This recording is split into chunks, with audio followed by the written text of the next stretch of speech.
Alors nous avons fait une opération publicitaire avec Michel Polnareff, notre icône.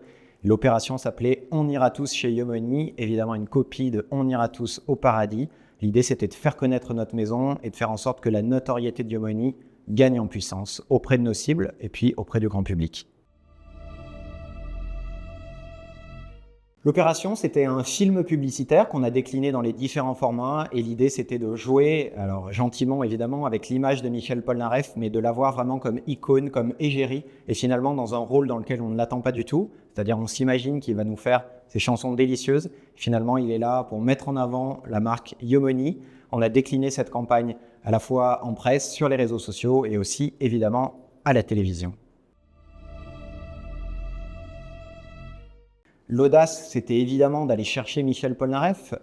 Il n'avait jamais fait de publicité en 50 ans de carrière, donc toute l'audace était là. Puis l'idée aussi, c'était surtout de le sortir de son rôle de chanteur ultra populaire pour qu'il devienne égérie d'une marque, égérie presque malgré lui. On a joué de cette autodérision et de cet humour à l'anglo-saxonne, et c'est ce qui fait tout le sel de notre spot.